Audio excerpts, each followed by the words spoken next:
All right, welcome back, guys. I am so pumped to introduce you to when I'm listening to his podcast, probably one of the guys with one of the best podcast voices that I've heard.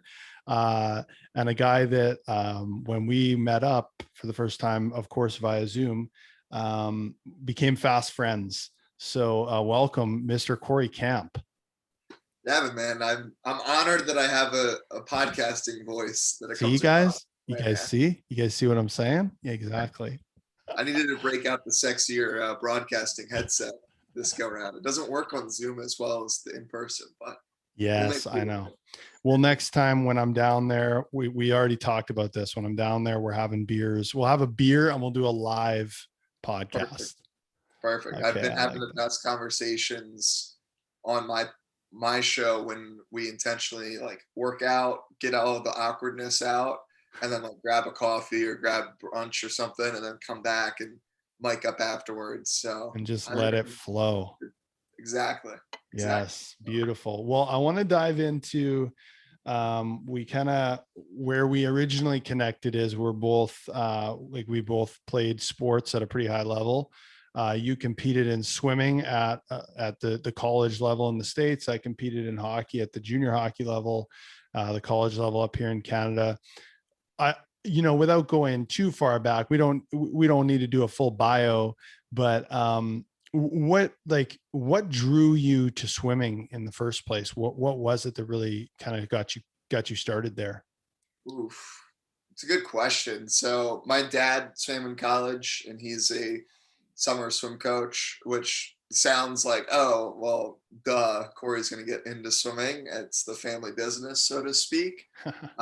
Ironically, though, my mom was like, no, like we don't need to push him into this. It'd be something that he should learn how to do at some point, but like we're not going to rush it. She didn't want to make me feel pressured into making that decision. Well, at four-year-old me had other plans because I decided to go out and basically almost drown one weekend. It was about this time of year, middle of May, when I was 4 years old. It was the week before the pool opened. This is back in like pre-online sign-up days. So my Right. dad, the coach, sets up a little picnic table, and he's handwriting down people's swimsuit sizes, the parents' email, and compiling all that on paper. And he's just like, Cory, just like go do your thing, man. Like go play, entertain yourself. You're four, you can figure Yeah. it out. Well, Yeah. to me, at 4 years old, the pool vacuum pole, which is this 10-foot long metal pole with at the bottom has these wheels that goes along the bottom of the pool and cleans the bottom. That looked like a lot of fun to go and try to climb. So I try to climb it, and as I'm climbing, of course, the wheels on the bottom move as they should, Yeah. and I found myself slowly, slowly sinking in 14 feet of water on the other Oh, side of the pool from where my dad and any other adult is. So he dove in, swam the whole length of the pool fully clothed, saved me. All I remember is being at McDonald's with his oversized hoodie on, like as happy as could be, right. about 30 minutes later. And he's like completely soaked, cell phone's ruined, all this stuff. Wow. But that was the moment that really convinced my mom, like, hey, I think, yeah, we should put Cory into this swimming thing. So luckily, no lasting fear of the water. I was in swim lessons the next week and really took to loving the freedom and the flow that I got when I was in the pool. It was a great escape for me from just everyday life. So I just continued to turn to that year after year after year, and I was just fortunate that because I surrendered to it, became really really good at it and had an opportunity to quote unquote get paid to do it at the collegiate level later on down the road. Yeah. So it sounds like really like it was kind of the safety thing at first for the family, and then Yeah. you said you fell in love with it. You talked about kind of like the freedom and the flow. I know for me with hockey, and I didn't know this at the time. Maybe I don't know if you did, but hockey gave me an identity that allowed me to fit in. And Mm. so when you talk about an escape, it was an escape from rejection. It was an escape from not fitting in. It was escape. Every kid wants to fit in, right? What, you mentioned escape from everyday life. What in particular were you escaping, or what was it giving you freedom from? Yeah, I think that's a great question. I think I didn't really realize it at the time as well. Right. Our Sport has brains been are just like, oh, this is cool. Yeah, I think sport is a great like into that journey of self-discovery because it's masked as, oh, like you're gonna be competitive and you're gonna go, like you can make money doing this. And it's like, oh shoot, I that's like the first time that in my life this idea of like, wow, I can get paid to be a creative of some sort. Like I'm just expressing myself through swimming, but now what I do coaching wise, that's no different. Like I'm getting Mhm.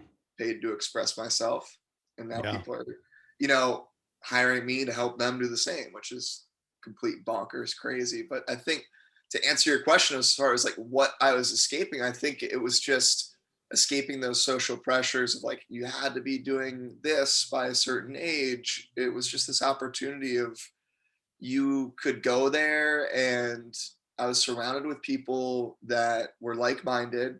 And honestly, like somewhere like we're weird people, man. Like there's something a little bit, unique about your personality type to willfully put yourself in water and like not socialize, but socialize with the people around you for like Right. 20 plus hours a week. So I think it gave me an opportunity to escape that societal pressure of like, oh, you should be having whatever the expectations were at whatever age. I didn't feel them as much in the pool, which is Mm. was helpful. Totally allowed you. It just allowed you to be that creative and to be a kid, and Yeah. or to for lack of a better term, to fit in with some group, Yeah. with somebody. And I think that's something that we all really crave when we're young.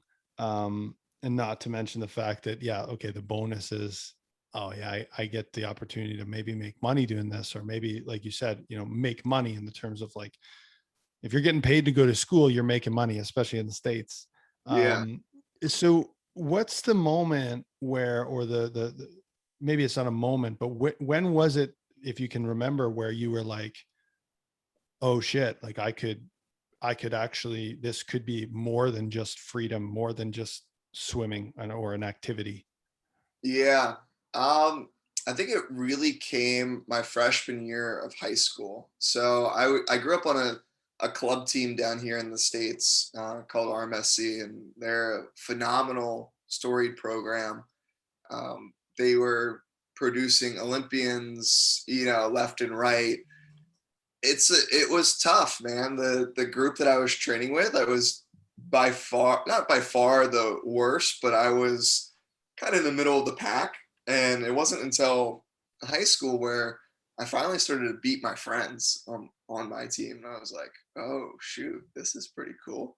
Like that whole dream of getting a Division I college scholarship, like that really became a reality for me when I was 14 years old. And I had an insane meet. I'll never forget it. It was like quote unquote junior Olympics, which sounds like a way bigger deal than it is. But every area had a junior Olympics Right. in the spring. And I remember going to this meet, and it seemed like every time I touched the water, not only was like going a best time, like I was a completely new swimmer compared to the last time out. Like I'm talking dropping 14 seconds in a 200 freestyle, which is just like unheard of levels of improvement.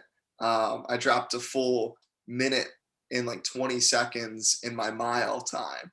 And I went from being middle of the pack to I actually won stuff Right. for the first time on the local level, which I mean, growing up in the DC, Maryland, Virginia space, like it's a highly, highly competitive swimming hotbed in the States. So the fact that I was winning anything was this finally light bulb moment of like, oh shoot, okay.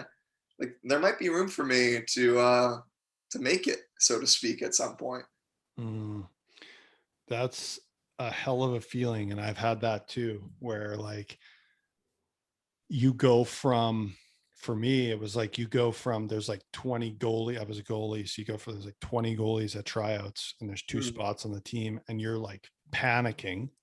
You know, you're leaving the ice time every day and you're like, did I do enough? Was I good enough? That one goal that I let in, oh man, was I, to not only making the team, but then at the end of the year, like being named goalie of the year or like winning the championship or whatever. And you're like, oh, like, I can't believe I was worried about making the team, you know? Yeah. But then I remember a distinct, uh, small fish, massive pond moment when I went to junior, and it was, I'm from a relatively big city in Canada, but it's kind of, it's not as big as the big cities. And I remember going like, oh, like I'm the best in Winnipeg, but everyone else is the best from where they are. And Yeah. that's just on my team. Never mind the other 20 teams, you know? And that's when it really, like, that's when I kind of was like that was that shift from, like you said, middle of the pack to winning at the local level. When did you have that oh shit moment? Like, oh, like I'm not in Kansas anymore, you know? Yeah. Well, the following year, so there's a meet down in Orlando every spring called Junior Nationals. And it's one of those it's a time-based qualification meet. So I qualified like the week before, like there was one last chance meet. And I remember going into school on Wednesday, the first day of the meet's on a Thursday. And I'm telling my teachers, like, hey, like, depending on how I do Thursday, Friday, like, I may or may not be here all next week. I might be in Florida. And here I am at like 15 years old telling this to my teachers. My teachers are like, who, like, what do you do again? Like, who are you? Like, what's going on? And I was like, yeah, like, that's just kind of the pressure of the moment that I'm about to go into. And I was fortunate. I qualified. And so I found myself, Monday morning at the airport flying down to Florida, and same kind of thing. Like, it took me winning these events at this meet to make it to the next level. And I remember going, and swimming's one of those unique sports where you really kind of only peak at certain times out of the year. Like, it requires a lot of taper and rest to kind of overreach, periodize that training just right for our strength and conditioning audience out there. Yeah. And it's tough to extend that peak beyond. So I hit my taper just right where I peaked that week before, so that the next week when I'm going to perform again, I was going second lifetime bests, but I wasn't going ultimate PRs. And I remember like getting super discouraged of, ooh, like, this is getting me 80th or Right. 100th. It was like, I just hope I don't DFL, like, don't get dead effing last at Yeah. these meets. And that was to your point of like, oh, okay, it's tough to be the big fish in that little pond and then get thrown into the lake. But I realized like I needed those experiences as well if I wanted to continue to grow, because we hit that challenge skills sweet spot when, we have to rise to the occasion, so to speak. And if you're constantly not being challenged, then you're going to not feel stimulated, and you're most likely not going to get into the zone as you and I know it. So it's like, even now, how do I intentionally put myself in that bigger fish pond than where I'm currently at? It's like, cool, I could be killing it in the small podcasting space, but how do I start competing and getting recognition among the Lewis Howes and the, Jay Shetty's, you name it? Like, that's kind of where my brain's working. And I think that stems a lot from athletics, but you also have to get okay with, there's going to be that internal discomfort and stress when you first make that jump. And But like, who am I to steal a pun here? Who am I to even be in the pool with these guys? Exactly. And But girls, without right? struggle, you don't develop skill. So you need that. Let me ask you, because that's such a great point, and I can tell you how I dealt with it. How did you deal with that at the time? Like, did you understand that you needed those experiences to grow, or did you like how did you you get 80th and you come out of the pool, like, are you like, what am I doing here? Screw this. Or are you like, okay, I know what I need to do. Like, how did you respond? Yeah, I think when that happened, especially at that meet, like I wanted to get down on myself, Mm, but I my dad is obviously a huge inspirational role in my life and one of my best friends. And I was very fortunate, even though he was a swim coach, he coached for the same team. He knew he had a very good inclination of like when to be coach and when to be dad. And mm, I'm very, very fortunate for that relationship. And he would always like, I wanted to be like, damn, like why didn't I continue to improve? And he would stop me and be like, Cory, like let's put it in perspective. You just qualified for this thing last week. The chances of you extending your taper and actually doing better the following week are, very slim. It's your first time there. Like use it as a learning experience. And he was great of constantly reminding me like swim your own race. It doesn't really matter what the 7 other dudes in the pool are doing. Like you can only control what you're doing. And it's your timeline. It's not anyone else's timeline. So if it works out this go round, awesome, great. If it doesn't work out this go round, awesome, great. Find the beauty in it. What's it trying to tell you? What's the feedback of the situation? How can we, go back and watch film and mm. see, okay, that determines what the next steps are. What an incredible lesson in the growth mindset. It's Wow. great. I wish I like, obviously now it's easy to look back and be like, oh man, like that Yeah. was it. But in the moment, especially being a high school kid, you want to be like, okay, dad, that's great, but like I want to win now. But like And I when a think like, girl asks me when I get home how I did, I don't want to say 80th, yeah, dad. yeah.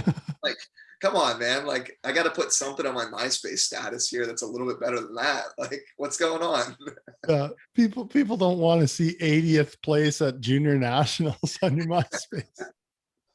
Uh, Exactly. The college coaches aren't going to offer me money, and that's where I was totally wrong. I was like, yeah, there's money to be had even if you're 80th in the country. right. And I think what an awesome lesson for, because I work with so many coaches building their business, and I've done this a million times. They're even if they're 5 years in, but they've never done any type of, like, they come to me to work with me and they've never done any type of social media content planning, or they've never done any type of mindset work. And then they're looking at someone who's been grinding it out, doing the right stuff for 10 years. And Mhm. they're comparing. It's like, run your own race, swim your own race kind of thing. Like you're where you are, and that's totally okay. And then you had mentioned, like, you finished 80th or whatever, but you were still hitting second best PRs, right? Like, so when you look, it's like you actually swam really well. Yeah. It's just the other people swam faster. Yeah. I mean, they say comparison is the thief of all joy, right? And unfortunately, being in the online coaching space, we are more likely to fall into that comparison trap than not. And Mm, it's so funny when we like intentionally follow other coaches for inspiration, and then it very quickly turns into, well, what's Gavin doing? What's, mhm. Ben Bruno doing, who's a celebrity trainer down here Yeah. in the States? It's like, and I can see like on the highlight reel of Instagram, like Ben Bruno, for example, posted something of him training Kate Upton for the past 10 years and what that's done to his career. Yeah. And I can sit here and be like, damn, like I wish I was training Kate Upton and Justin Verlander. Like that's all I need in my career. I'm just one person power couple like that away from blowing up. And it's like, what if instead we shift to this space of, okay, it's awesome to see what Ben's doing. How can he inspire me to take that next step? And Mm, it's taking that second to just pause, notice like what are the feelings that are coming up when I'm seeing something that's driving me in towards that comparison trap, mhm. and how can I then shift it into something where it's creating something unique to me, because ultimately that's what we're trying to do on these social media platforms. Yeah. And this is such an interesting conversation that we get into now. Cause so we've just had like a really strong week in our business. And, the way that my business started was very grassroots. It was like friends who are other personal trainers who joined our business, and they're Yeah. beta testers, and they're still in the group. They're still part of it. Some of them are still paying to be part of our VIP program. And we had this really strong week, and a good friend who's a part of the group, he reached out and he was just like, man, like, holy shit, like, it's amazing to see all these people you're enrolling this week. And he, was honest with me, saying that it's been a bit of a struggle to get out of the comparison and scarcity trap that we can fall into, even with me. And it's like, I had to work, and this is something that I've done in the past because I've compared, and to shift it from a scarcity or lack to, if that person, like if Cory does that thing or Ben Bruno does that thing that I want, and I see that, that's actually validation for me that I can do that too. Mm-hmm. Right. Like and yes, totally. Our brains want to go to comparison right away. But what if we looked at it as, wow, like that actually shows me that I can do that because I can see it. I can clearly see it. That's it's a tough shift, and it takes a lot of work, but it's Yeah. one that needs to take place if you're going to have the success you want. Right. Yeah, and that should be reassuring, right? Like now you're not in a space where you have to totally reinvent the wheel and like disrupt a total industry. I Right. mean, that's good and great if you're like an Elon Musk and you're sitting on billions of dollars where you can just blindly throw it at, oh, I want to explore space next. Like Yeah. that seems like the logical next pillar of my business. Like let me throw no, like the most people that you and I are coming across, it's like they don't have millions. They probably don't even have thousands of dollars to, they're like, all right, like I'm kind of back against the wall. What can I do? And it's like, it, we do it by taking systems that work and have been proven to work over time and adjusting it to fit them wherever they're at. And Mhm. it shouldn't, I mean, that should be this pressure off of like, oh shoot, I don't have to totally change how online fitness is being delivered. I just need to take this system that has worked and put my flavor on it.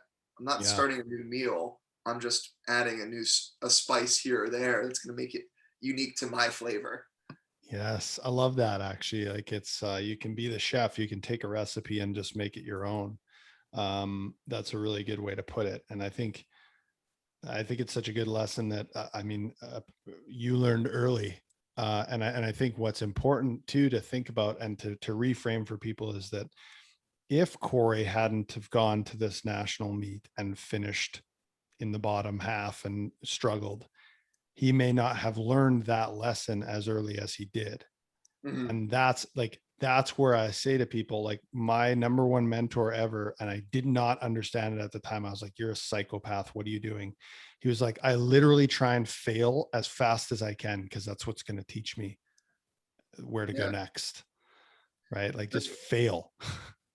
Failure is a great flashlight if we're able to detach from it being this like definition of who we are. If Yeah. we're looking at it as this like our self-worth is tied up in that outcome, then obviously failure is going to be It's not a good. certain death that we're not really ready to face. But if we can detach from the outcome and just look at like, all right, I know I work hard, let's see how that shows up. And it's super cool in the online entrepreneur space, especially, right? Like you are getting paid because of ideas that you had up in your head. And if one idea doesn't work, awesome. Just take a second to pause, do a little like autopsy of like what happened, where did we go wrong, and then implement that feedback the next go round. Like there's no one saying like, oh well, if you don't do this by X date, like Right. you have to stop. You're done. Yeah. It's over. Exactly. But No. we make up those dates in our head, right? We're like, oh, the first of the month is coming up, so like I just got to make some money to pay that rent. It's like Yeah. but we can't create from that space because then we're creating from a space of lack.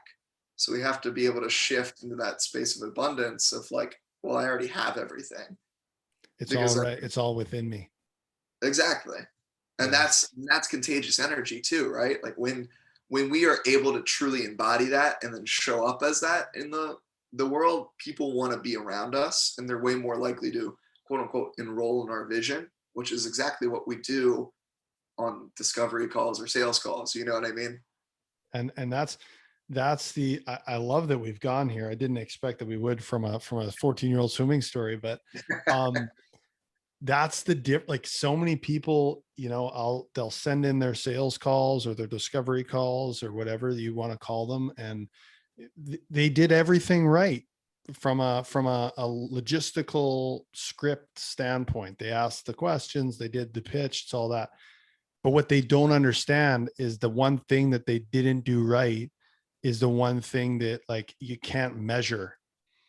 It's Mm, like you came into this wanting their money. That's the problem. Instead yeah. of coming into this thinking, how can I serve you today? And if it's the right fit, if you do need what I have, and we both agree on that, then of course there will be an exchange of value, but not how can I take your money from you and put it in my bank account. That will never, ever, ever lead to what you want. Yeah, which is such a hard thing to release, especially when you're in startup mode, right? Of Oh, well, God, man. I want to launch this, but I am in this place of lack. Like I don't have proof of concept yet. I don't have the money. Like I hear what you're saying, Gavin, but I don't have it. So Yeah. it's so hard to actually shift out of that. And I think what really helps is taking a second before those moments and just set an intention before the call and remind yourself of that intention as you're going through. So it's like, what's a better intention than I need to get his money into my bank Mm-hmm. account? How can I serve them the best? Mm-hmm. What makes sense? How can if I'm going in with I'm just curious to learn about his situation. And then if his situation lends to an opportunity where my services make sense, awesome.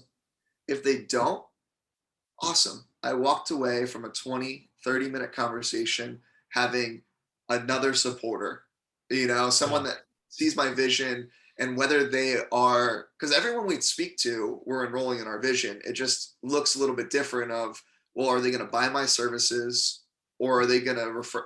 Everyone we talk to could refer someone who might be a better fit.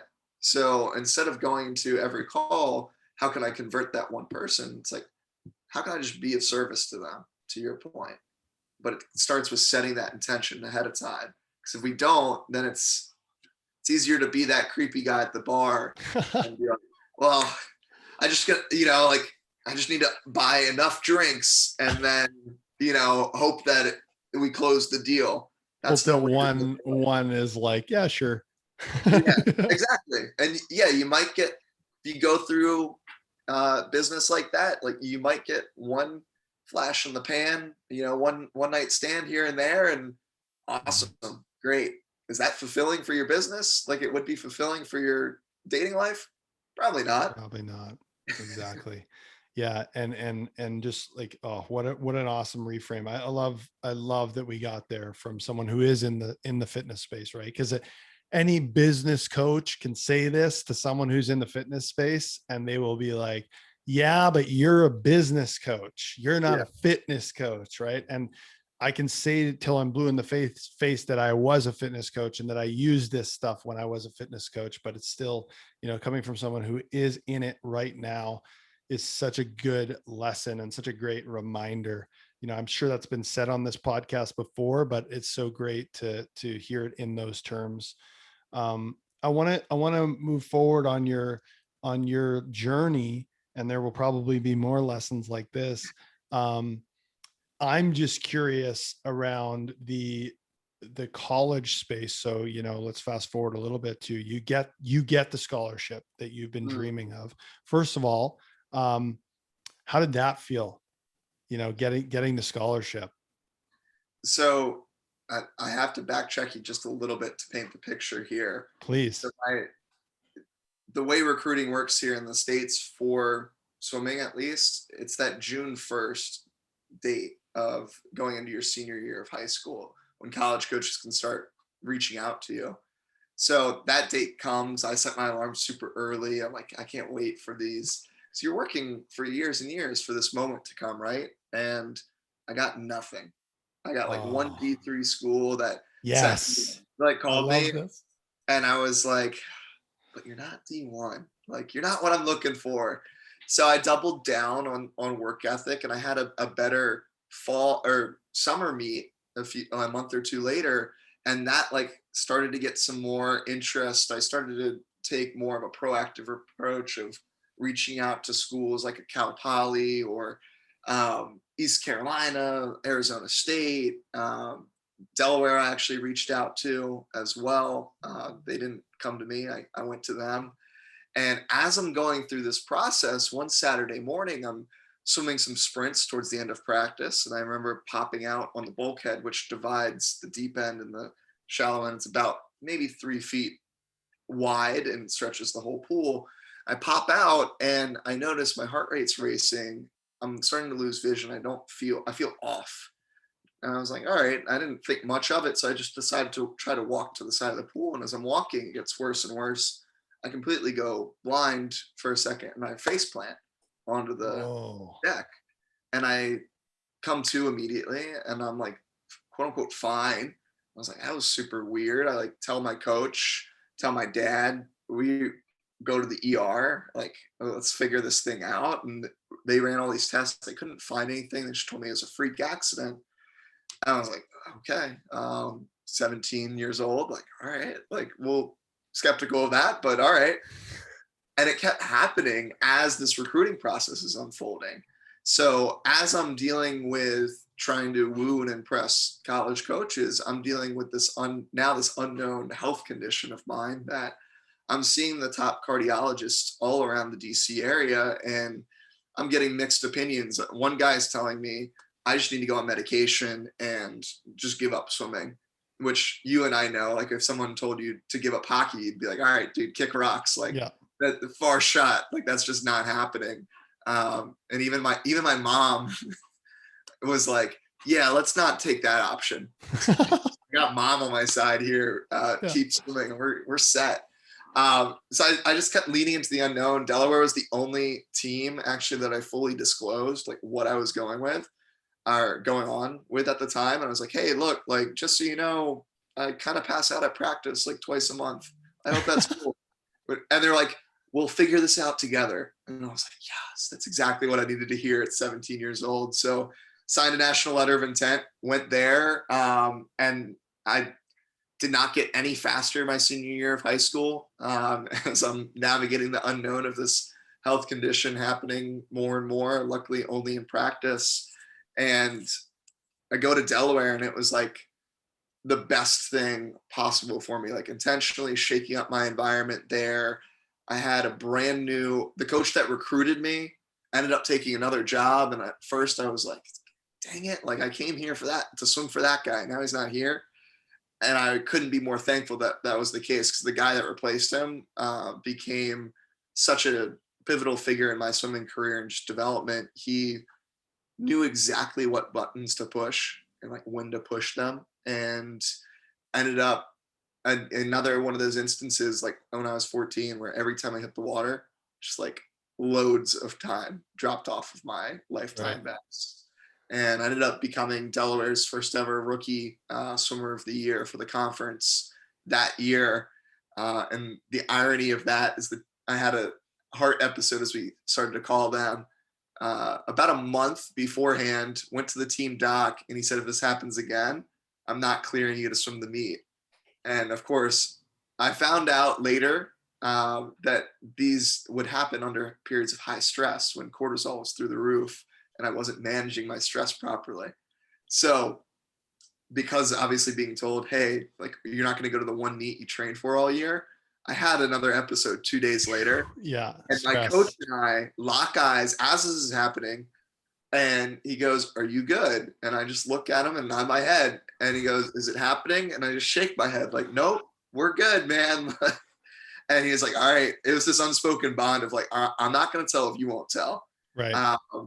And I'm really glad we had that, because after having the meet of my life, then freshman year, I went to a cardiologist up there in Delaware, and he had this crazy solution. He was like, I think I know what it is. He was like, we're going to do an EP study with possible catheter ablation. If it is what I think it is, I can fix it on the spot. If it's not, you're going to have a 2-month recovery period for nothing. I was like, Right. at that point, living with this unknown thing affecting my life for going on a year and a half, almost 2 years. It's like, let's roll the dice. Let's gamble. Let's see what goes on. And sure enough, it was called AV node reentry. So I had literally had like 4 or 5 cells on my AV node that would send a non-universal short circuit loop back up to my SA node and cause my heart arrhythmia to go crazy under extreme cortisol and adrenaline situations. And then you would pass out. And then I'd pass out because they measured my heart rate for the only time that this happened. They measured it at 350 beats per minute.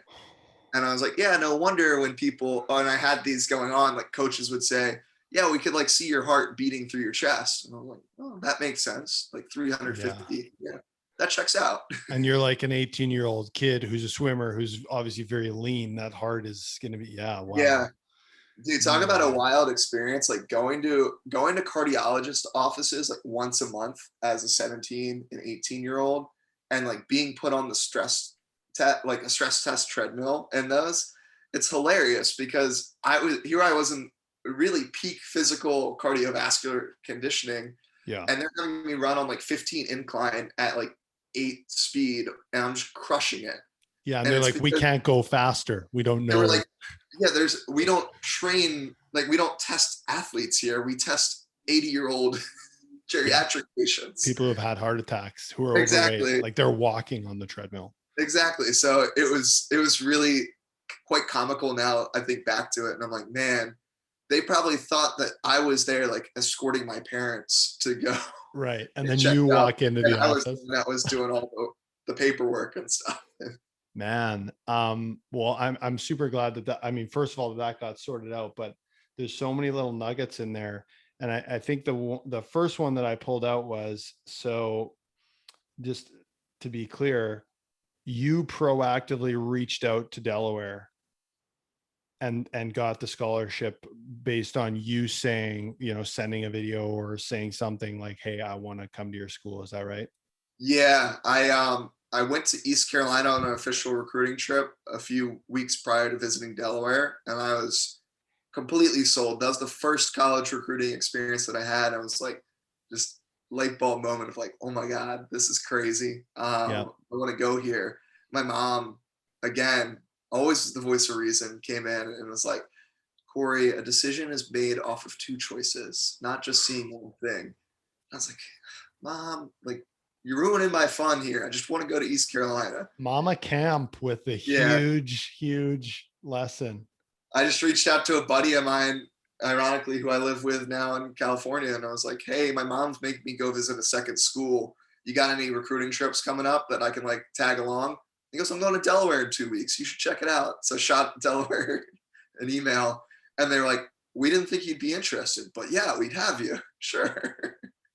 So this is, and so the reason I bring this up, this is the thing in the online space right now, is every trainer that I bring into our business has no idea that if you actually want people to join your program and to work with you, 98% of them are going to require you reaching out to that person. Yeah. They are not going to be what we call an inbound lead. Now, no one likes the fact that they have to do this, and it sucks.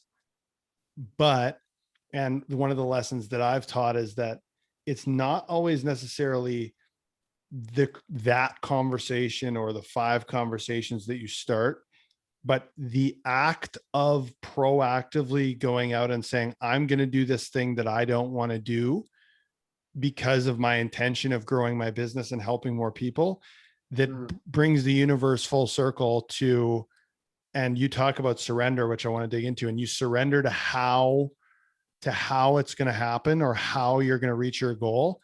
And then when you do those 5 reach outs, or like for you, when you proactively reach out to a school or several schools, then it comes around that Delaware is like, oh, we didn't even think you'd want to come. Hell yeah, come down. Yeah. Right. Or, you know, that person from high school that you haven't talked to in 5 years has been watching your post for 6 months, and you reach out to 5 other people and that person goes, hey, what are you doing with this whole fitness thing? This looks really cool. I'd love to, you know, get your help. There it is. Right. And it comes from, you know, you sat there, you woke up that first day and you were waiting for the phone to ring. And yeah, some superstars, some of the best, the phone does ring for them. And it is the school that they want. And it is the, you know, that perfect client does reach out on Instagram and say, hey, I want to work with you.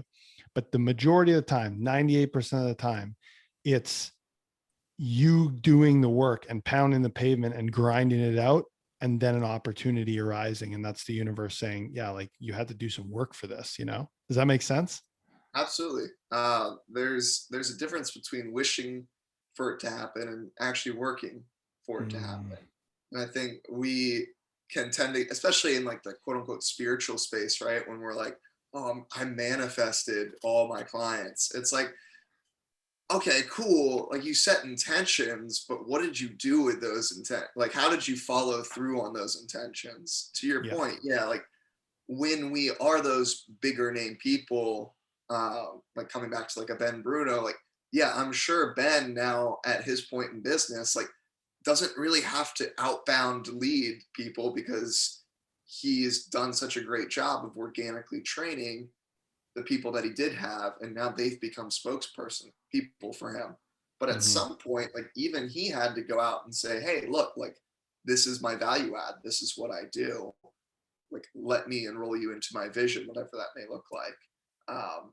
But again, to that comparison piece, right, Yeah. it's so easy to see so and so crushing it because like in full transparency, most online coaches obviously aren't going to share like, oh well, I reach out to 10 people a day, you know, and That's not going but on then their Instagram stories. That's for exactly, sure. exactly, because then like the clients are going to see that and they're like, well, am I just one of the 10 today? Like I'm not, I'm a number.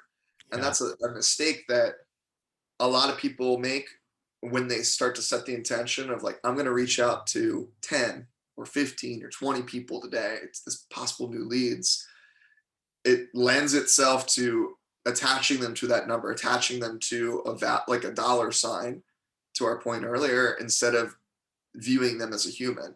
Mm-hmm. We have to meet them at a spot of what are their problems, and Yeah. the clearer we can get on messaging on the front end of things allows them to drop that guard so that when you do slide into the DMs or whatever that may be, whatever platform you're using, they're way more receptive to, well, Gavin's a good dude. He is constantly showing up, adding value, and he's just interested in my unique situation a little bit more. This is actually so freaking cool. Like, I can't believe Yeah. he's talking to me.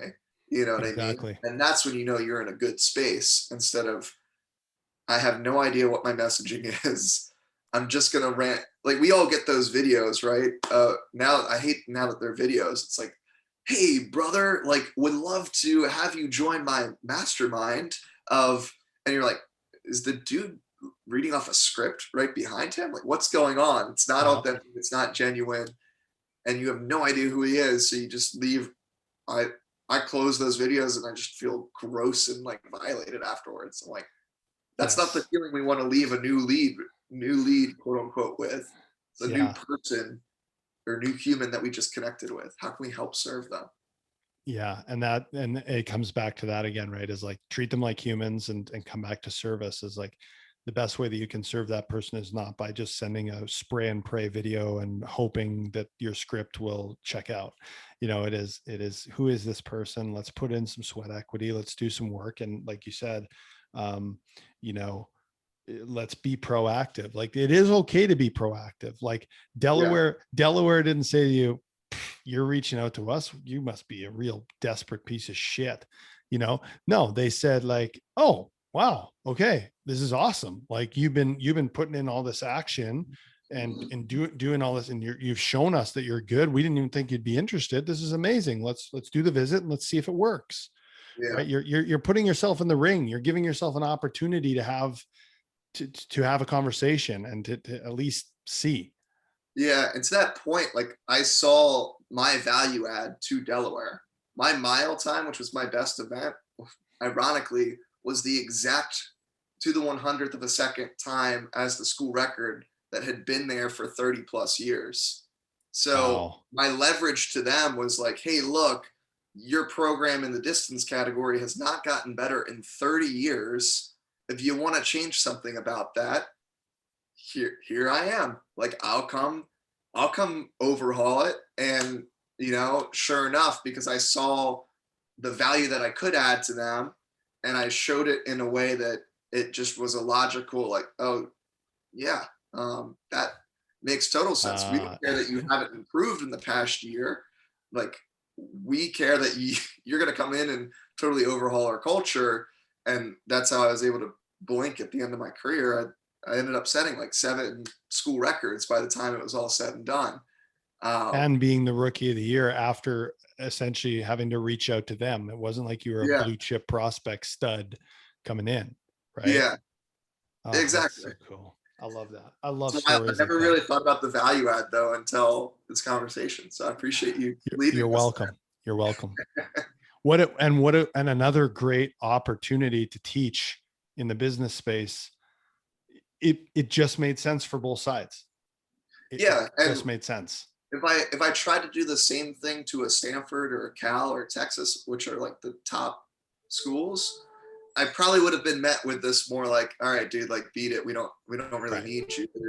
There's 15 other like you. But just like there's quote unquote millions of business coaches now in the online space, if you can get really clear on like what is your value add and who meets those needs, then your conversion rate is going to be a lot better because Mhm. you're reaching out to the right people rather than reaching out to someone who, quite frankly, is like two steps ahead of you. And you're like, oh, okay, maybe I can't help them, but I can help so and so. That's why we always say like all we're doing is coaching the person that's 1 or 2 steps behind us in whatever the thing is that we coach them. It could be mindset, it could be fitness, it could be business. Could be all Some of the above. ironically, it's all of those. Yeah. But you know what I mean? It's just identifying where were you, where are you now, and how did you get there? How can you help other people do the same? That's so amazing. Such an amazing message. We're coming up on it already. Of course, I've asked like 2 of the questions that I was thinking of asking. Um, I want to touch on. So I don't know if this has officially been announced yet by the time this podcast comes out, but Cory and I'm very honored to say, are writing a book together along with several other co-authors. We're going to be writing a book. I believe the title as of right now is called Forever Athlete. Um, I want to know more about, and maybe tell the folks more about how did this idea come about in your mind? Because you're really the one spearheading this whole thing. Yeah, and one dude, I'm so stoked to be on this journey with you with that project. Same here, man. It's It's going to going be to be amazing. incredible, and I know it's going to be incredible. And none of us have like written a book before, and that's the beauty of it. None of us We're, have a hot clue what we're doing, and it's going to be great.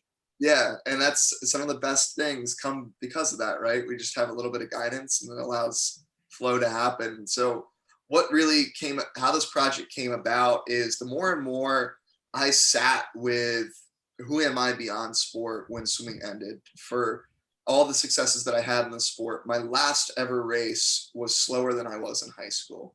And that was it. Like that was a wrap. All right. Like, and I took it totally the wrong way of like, I was burnt out. We had all these coaching changes.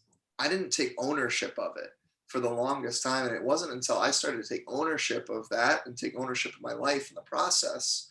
And I stopped doing uh, hard, I don't want to say hard drugs because I never got into that. Don't worry, mom.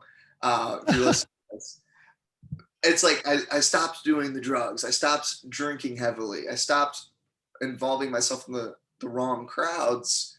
And I started to look more for growth minded things. Like, what is now a new frontier? So it started off of, well, I got quote unquote fat as I started my own fitness journey beyond sport. I put on 40 pounds. Even though I had a degree in exercise science and a minor in strength conditioning, I put on 40 pounds because I just bulked like crazy, and I didn't know anything about nutrition. So I was like, all right, cool. I got the fitness pillar done. Awesome. Let me look at the nutrition pillar next. And I dialed in, lost 25 pounds in 2 months. And I was like, dope. I can now coach people on nutrition or fitness. I can help them with that journey. And then this last frontier that I've really been diving into over the past year is this notion of just identity as athletes. And the more and more I sat with it, I was like, former athlete just doesn't do it for me, because that doesn't properly identify who I am as a person, how I live my life, and I choose the actions that I take every day. What's more expansive? Forever makes total sense, because that's honestly what we're taught in sport, right? When we're growing up in it, there's always another level. There's always room for improvement. We're bred in that constant growth environment of like, well, awesome, I did great. Let's celebrate it. And I want to go back the next year and win another championship. Right. Or I just want to get a little bit better in this category.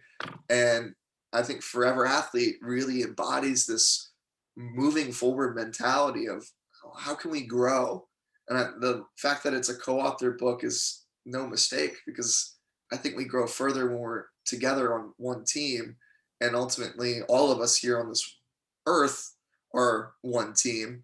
But especially, we're able to connect so much more there's no wonder you and I connected as well as we did the first time we hopped on a call, because we have this mutual shared understanding of like, hey, I knew what it took to get to the level that you played hockey, and you understand what it took for me to get to the level that I did. And I like tip my hat to that.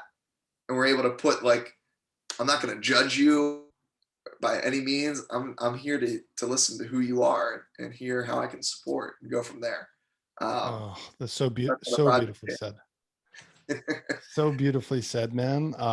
And such a great, like, it just gets me excited for what's ahead for us.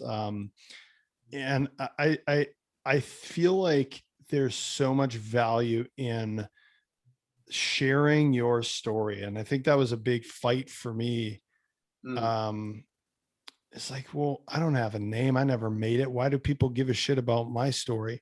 And actually, the fact that I don't have a name and I never quote unquote made it is the reason why I can be the voice that can actually resonate with someone. Someone else who never, quote unquote, never made it. I mean, define never made it. Yeah, maybe I didn't play pro, but I did something that a lot of people wish they had done. And then you being from DC, I did play pro for a day. But I love that was the team. Of course, that's another connection point, right? But the story, like, for thousands and thousands and thousands of years, we have connected on stories. So what better way to talk to other forever athletes or former athletes who want to be forever athletes, right? People who, because every athlete, if you've ever done anything, and I think there's even athletes in the game of life, like this is, like you said, we're all on the same team here, but anyone who has ever, strived for more in some endeavor and maybe not gotten as far as they want to, they can resonate with these stories. And I think that's just going to create such a connection for people and create, like, all you see now as an athlete is these books from these superstars who they didn't even write the goddamn book. Let's be honest. Yeah. They just spoke into a microphone and someone else wrote it. Right. Let's bring it back to what this is supposed to be. Let's tell stories. Let's connect on those stories, and let's teach lessons through those stories that can help people grow. And, like you said, like that striving for something better all the time is really what the athletic brain is about. So let's bring that out in people. And I just love that. And I think it's such a great place. This conversation that we've just had is such a great place to wrap it up, is like, find that athletic mind, in that athletic mindset within you to, no matter where you're at, to just like constantly strive to take that next step. Would you agree with that? Absolutely. I mean, at the end of the day, for better or for worse, like the coaches out there, like we're all storytellers. And the better that we can understand our own story and then to speak it with, I won't say even speak with the audience that we're trying to reach. That's going to be where the magic happens. And I think that's going to be the power in this book project is none of us are like PhD psychologists. Right. We're not writing a textbook on how to be you. We're sharing our story of how we became more true to ourselves and are continuing to evolve and do that every single day because we understand it's a journey. It's not a destination. It's not like one day you wake up and you're like, I've reached enlightenment. I'm here. This is great. It's like you get lost in that process, much like you do in sports. So yeah, it's speaking with them is what it really is all about. Such an exciting, like, just gets me just fired up to keep writing and to keep reiterating the story and thinking about how I want to tell it and what I want to impart with those words. I know you're doing a ton for athletes. Where can people find more information? Yeah, I was about to say I'm pretty easy to find on Instagram, just at Cory Camp. Website is corycamp.com. That's got every project that I'm working on, whether it's the book, the podcasts, the retreat company that I'm a part owner in, you name it, it's there. So go check it out. And if anything today resonated, would love to connect and see how I might be able to help be of service. And just because I want to sell some books too, when are we thinking the book is going to be coming to life? October 2021. October 2021, people, buy the book, Forever Athlete. We'll redo the episode then. We'll have an official book launch podcast. Yes. It'll be good. Book launch episode. Beautiful. Yes. All right, man. Thank you so much for being here and such a great conversation. Gavin, thank you for having me. I love what you're up to, man. And so it's an honor to be able to add value. Yes, absolutely. All right, man.